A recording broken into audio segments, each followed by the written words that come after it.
bars de Saigon sont très fonctionnels. Il y a les bars observatoires, où le touriste refoulé peut s'asseoir et regarder défiler sur le boulevard les beautés locales avec leurs robes fendues à col montant et leurs pantalons de soie blanche. Il y a les bars à avant-salle, où l'on peut tuer le temps en attendant de se rendre dans les chambres du premier étage. Et puis, il y a les bars pour buveurs seulement, où l'on s'assoit uniquement pour consommer. La canne à sucre était un bar de cette dernière catégorie. Il était tranquille, frais et sombre. Poupée menue et ravissante, vêtue à la vietnamienne, la propriétaire avait une beauté froide, une abondante chevelure coiffée en chignon haut et des yeux noirs bridés au clignement rapide. Juchée sur un tabouret près de la caisse enregistreuse, elle jouait aux cartes en solitaire. Bien qu'apparemment absorbée par son jeu, elle n'en voyait pas moins tout ce qui se passait dans la petite salle. Ainsi, elle se mit à jeter de plus en plus souvent un coup d'œil en direction de Robson, assis tout seul près de l'entrée. Sachant exactement combien de verres il avait bu depuis son arrivée 2 heures auparavant, elle estima qu'il devait avoir un problème et qu'il buvait pour trouver la solution. Mais comme il était paisible, payait chacune de ses consommations et ne gênait personne, elle revint à ses cartes en haussant les épaules. Soudain, la porte s'ouvrit et 2 soldats américains des forces spéciales parurent sur le seuil. « Il est ici », dit le plus petit des deux, en désignant le buveur solitaire. Les 2 soldats se concertèrent d'un regard, puis, comme obéissant à un signal convenu, l'un saisit les bras de Robson pour permettre à l'autre de lui porter un coup de karaté. Aussitôt, Robson tomba à la renverse, sans connaissance. Les 2 soldats regardèrent la femme derrière la caisse enregistreuse, lui adressèrent un léger hochement de tête, empoignèrent le corps inerte sous les bras et l'entraînèrent rapidement jusqu'à une Jeep garée devant la porte.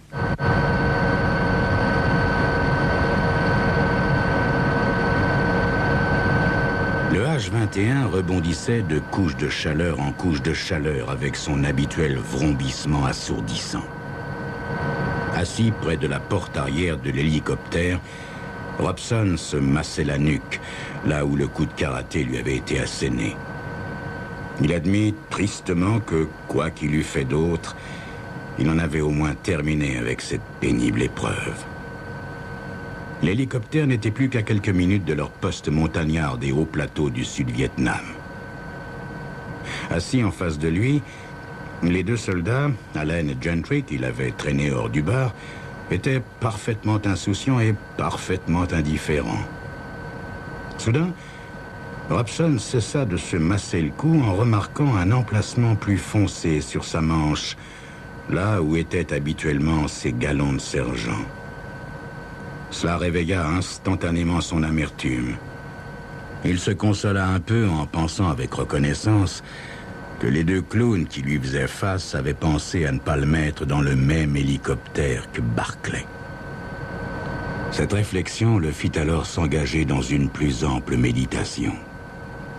Au bout de 6 ans de force spéciale, songea-t-il amèrement, alors qu'il était le meilleur sergent de la section, le voilà redevenu simple soldat. Spécialiste des explosifs et des armes, opérateur dans le service des renseignements, il était progressivement sorti du rang. Les forces spéciales avaient été sa vie depuis le jour où il était entré dans l'armée. Il était rapidement passé maître dans l'art de vivre du terrain. Il pouvait montrer à quiconque voulait le voir comment se servir d'une carabine, d'une mitraillette, d'un mortier, d'une bombe au plastique. Il était très fort, il le savait. Il était le meilleur sergent du détachement, jusqu'à l'arrivée de Barclay. L'hélicoptère bascula et entama sa descente. L'autre hélico fit de même. Le lieutenant Higgins se tenait près de l'aire d'atterrissage, attendant que les hommes descendent des 2 hélicos. S'il était nouveau dans le camp, ce genre de guerre et le pays lui étaient familiers. Higgins avait été envoyé pour prendre le commandement du détachement après que le précédent chef eût été tué dans une embuscade. Higgins était un homme rude, trapu, à l'allure de taureau, prompt à jauger un ami ou un adversaire. Il portait la tenue camouflée qui était l'uniforme habituel du camp. Robson vit Barclay sauter de l'autre hélico et se diriger rapidement vers l'officier. Barclay était un géant aux épaules noueuses, au torse puissant, aux bras et aux mains énormes. Il salua le lieutenant, répondit rapidement et clairement à quelques questions, salua de nouveau et s'éloigna vers la hutte du détachement. Le lieutenant se tourna alors vers Robson et lui fit signe de le suivre. Le bureau dans lequel pénétra Robson comportait une table de campagne, quelques chaises pliantes et une carte murale. Robson adopta un garde-à-vous impeccable. « Asseyez-vous, Robson », dit le lieutenant. « Bon, alors, qu'est-ce qu'on va faire maintenant, Robson ?» « Que voulez-vous dire, mon lieutenant ?»« Je parle du temps qui vous reste encore à tirer ici, dans ce détachement. » Bah, mon lieutenant, je pense que, puisqu'il ne me reste plus que 12 jours à tirer, je vais continuer de servir comme spécialiste des armes jusqu'à ce que mon remplaçant arrive. Robson, j'étais pas encore ici quand toute cette histoire est arrivée. Tout ce que je sais, je l'ai appris en lisant les comptes rendus, rapports et actes d'accusation. D'après ce que j'ai compris, Barclay, en tant que sous-officier le plus ancien, a pondu un ordre du jour interdisant aux membres du détachement de partir en patrouille ou de faire des coups de commando pour ramasser des prisonniers ou infliger des pertes à l'ennemi. Puis, il vous a surpris un jour, vous et plusieurs soldats vietnamiens, alors que vous regagniez le camp après une opération. Sans ordre ni autorisation, vous aviez ainsi formellement désobéi. Et quand Barclay est venu vous en faire la remarque, vous vous êtes énervé et vous l'avez envoyé bouler. Mon lieutenant, il n'avait pas à m'engueuler devant les soldats vietnamiens. Je les avais accompagnés pour les surveiller et voir comment ils opéraient la nuit. Bon, et votre arme est sans doute partie toute seule, Robson. Ça n'était un secret pour personne que vous et cet éclaireur vietnamien, Thuong, étiez toujours prêts à vous payer quelques Viet Cong. Mon lieutenant, je hais le Viet Cong. Et quand ça fera un moment que vous serez ici, vous ne verrez que des villages brûlés, des récoltes de riz détruites, des hommes enlevés, des femmes et des enfants massacrés. Je sais ce que je verrai, Robson. Nous devons éviter les histoires au maximum, et avec la vôtre, vous auriez pu vous mettre dans un fichu pétrin. C'est vrai, vous êtes notre meilleur spécialiste en armes diverses, mais autant j'ai besoin de vous, autant je ne veux plus d'ennui ici, c'est compris? J'ai accepté de vous reprendre après votre passage en conseil de guerre à cause du travail que vous aviez accompli et de votre expérience. Mais je vous expédierai ailleurs sur le champ si vous avez encore des histoires. Compris? Compris, mon lieutenant. Bien. Dites-moi, Robson, qu'est-ce que vous ferez quand vous aurez regagné les États-Unis? J'en sais rien, mon lieutenant. J'avais projeté de me rengager et de me marier, mais maintenant c'est fichu. Fichu? Pourquoi, Robson? Parce que, mon lieutenant, même si la fille voulait m'épouser, je vais pas me mettre à fonder un foyer en tant que simple soldat. Oui. Eh bien, nous verrons comment ça va se passer, Robson. Peut-être que je pourrais vous redonner vos galons avant que vous ne partiez, ou du moins faire un rapport favorable au commandant de votre nouvelle unité. Au fond, si vous y repensez, Robson, le conseil de guerre aurait pu vous punir bien davantage, hein? Après tout, vous vous en êtes tiré à bon compte en ne perdant que vos galons, alors que vous auriez pu aller moisir en tôle pendant quelques années. Oui, mon lieutenant, comme vous dites, je m'en tire bien. Mon travail consistait à éliminer l'ennemi, mais en échange, on m'a pris mes galons, compromis mon mariage et saboté ma carrière dans l'armée. Oui, comme vous dites, mon lieutenant, je m'en tire bien. Ouais, bon, ça va, Robson. C'est pas le moment de parler de ça. Mais je vous le répète, j'ai assez de difficultés comme ça avec les Viettes de l'autre côté de la palissade, sans en avoir aussi avec vous et Barclay, à l'intérieur du camp. Compris? Compris, mon lieutenant. Robson salua, fit demi-tour et sortit. Les jours suivants furent assez calmes. Barclay fit un effort pour avoir une attitude correcte envers Robson et nul n'aurait jamais soupçonné la violence des pensées de Robson, tandis qu'il vaquait à ses occupations.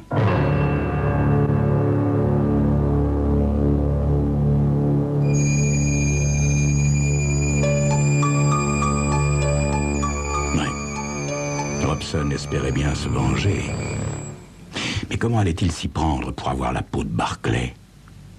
C'est ce que vous saurez dans quelques instants.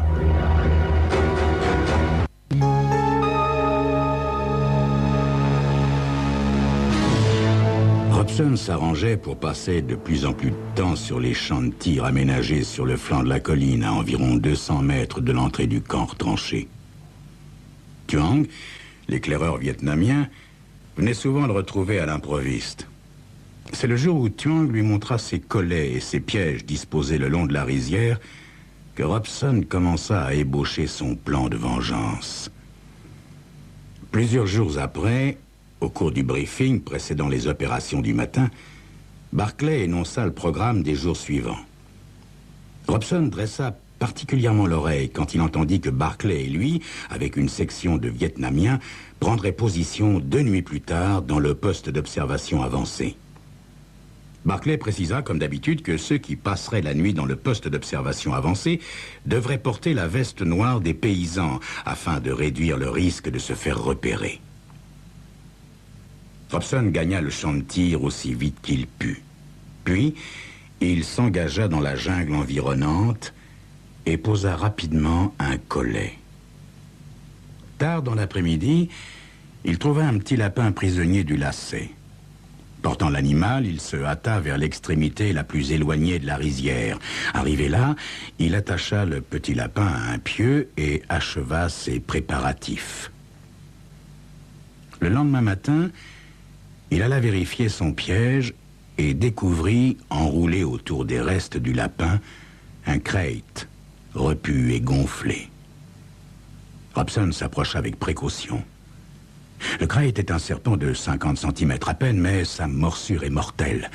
Généralement inoffensif, le crate devient extrêmement dangereux dès qu'il est réveillé ou agacé.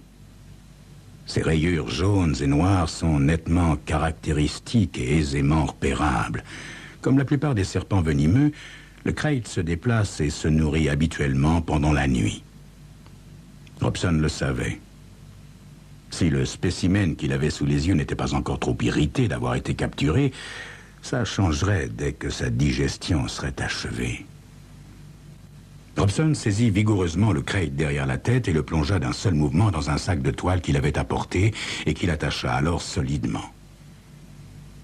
Revenu sur sa zone de tir, Robson suspendit le sac à une branche cachée au regard de tout visiteur éventuel. Le soir même, juste avant le dîner, tandis que Barclay était occupé avec les sous-officiers vietnamiens, Robson contourna avec désinvolture la couchette de son ennemi. Puis, après s'être assuré qu'on ne pouvait pas le voir, il s'empara de la veste noire de paysan que Barclay avait posée sur une chaise, regagna sa propre couchette et enfouit la veste sous sa couverture. Puis, il alla dîner. Le matin suivant, il alla voir Thuong et lui demanda s'il pouvait lui emprunter une marmite munie d'un couvercle. Un peu surpris par l'étrangeté d'une telle requête, Thuong se rendit sur le champ de tir et remit à Robson une marmite assez grande pour contenir un poulet de belle taille. Ayant posé la marmite sur une grande roche plate, Robson glissa la veste noire de Barclay à l'intérieur. Il alla ensuite chercher le sac au serpent et fit passer le crate dans le récipient. Là, mon mignon, tu vas vraiment pouvoir t'habituer à cette veste.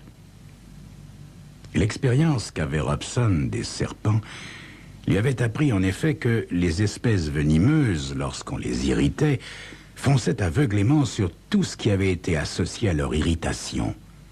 Robson savait donc que si le crate trouvait de nouveau cette veste sur son chemin et reconnaissait son odeur caractéristique, il s'en prendrait furieusement à coup sûr à celui qui la porterait.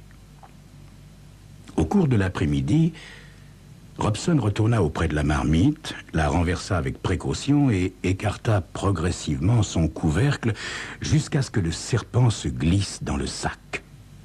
Une fois le sac fermé solidement et mis de côté, Robson retira la veste noire de la marmite et la plia pour la camoufler sous la sienne. Reprenant alors le sac au serpent, il se mit en route vers le camp. Au passage, il cacha le sac contenant le reptile sur le sentier menant à l'avant-poste. De retour au camp, Robson posa la veste noire sur le dossier d'une chaise près du lit de Barclay et se rendit au réfectoire. Le poste d'observation avancé comportait en fait 2 postes de guet établis au-dessus d'une salle enfouie sous plusieurs pieds de terre.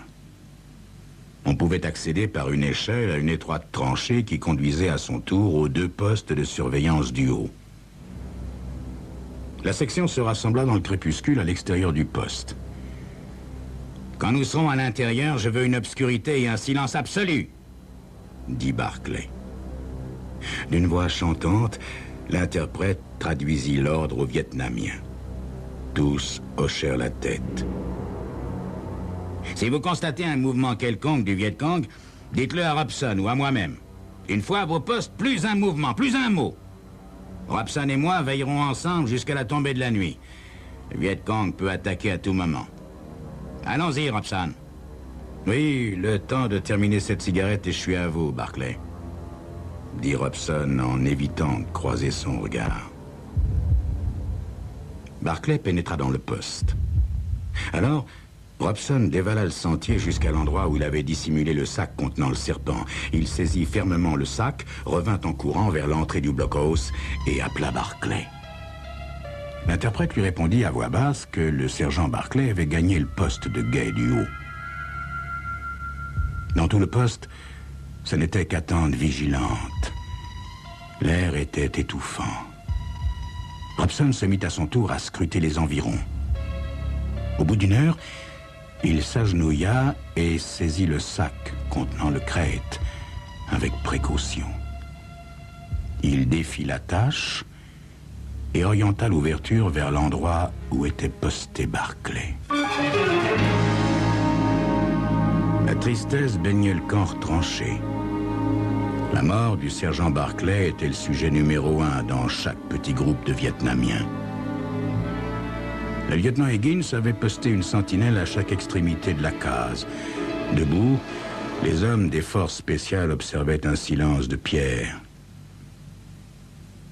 Le commandant Flynn, représentant de la justice militaire, arrivé peu après le lever du jour, resta en tête-à-tête avec Higgins pendant presque 1 heure. Puis ce fut le défilé des témoins. Robson, qui passait en dernier, affirma froidement n'avoir rien vu. Non, il n'avait entendu aucun cri. Non, il n'avait vu personne emprunter l'échelle. Non, il n'avait plus parlé à Barclay après qu'ils eussent grimpé dans leur vigie. Non. On le remercia et Robson quitta la pièce. Quelques minutes plus tard, les 2 officiers traversaient le camp retranché en direction du petit avion.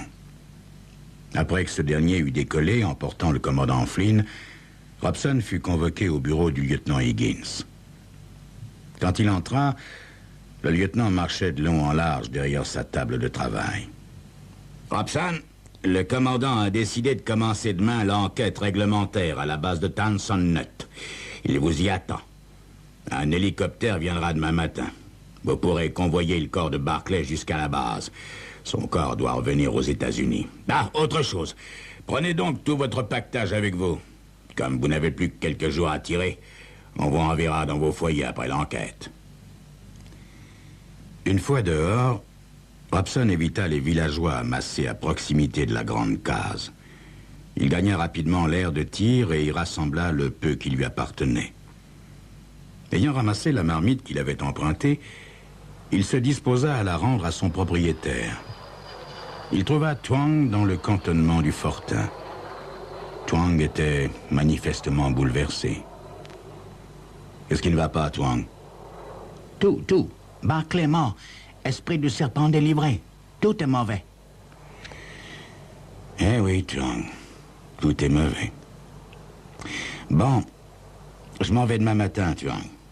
Le commandant veut que j'accompagne Barclay jusqu'à Tan Son Nhut. »« Tu reviendras ?»« Non, Thuong. Je ne reviendrai pas. » Le campement fut agité toute la nuit. On termina le cercueil. Les femmes vietnamiennes crièrent et gémirent tour à tour en hommage aux soldats morts. Les villageois errèrent dans le camp pendant toute la nuit. Au petit matin, l'hélicoptère se posa comme une baleine épuisée, ses pales soulevant des nuages de poussière. Le lieutenant Higgins ordonna de porter le cercueil jusqu'à l'hélicoptère. Le couvercle fut ôté et chaque soldat s'approcha du cercueil pour dire un adieu personnel au sergent Barclay. Les montagnards, eux, restèrent en arrière. Le couvercle remis en place, on hissa le cercueil dans l'hélicoptère. Une certaine agitation se manifesta près de l'entrée du campement au moment même où Robson sautait dans l'appareil. On vit alors s'avancer le chef de la tribu avec, dans les mains, un petit coffret en bois. S'étant approché de la porte de l'hélicoptère, le chef du village offrit la boîte à Robson, s'inclina cérémonieusement et s'éloigna à reculons. Robson était manifestement très touché par le cadeau. Ceux qui le regardaient partir eurent juste le temps de le voir tripoter maladroitement la boîte pour l'ouvrir. Qu'y a-t-il dans cette boîte, Tuang, et pourquoi est-ce que le chef en a fait cadeau à Robson? Demanda le lieutenant Higgins, tandis que l'hélicoptère disparaissait vers le sud. Quand un montagnard meurt, ce qui l'a fait mourir doit l'accompagner, lieutenant. Sinon, il ne repose pas en paix dans sa tombe. Nous avons cherché toute la nuit le serpent qui a tué le sergent Barclay. C'est le serpent qui était dans la boîte. Tout est juste maintenant, lieutenant. Soudain, le lieutenant Higgins leva les yeux en entendant de nouveau du bruit dans le ciel. L'hélicoptère revenait. Ainsi, Robson avait ouvert la boîte et découvert le cadeau empoisonné.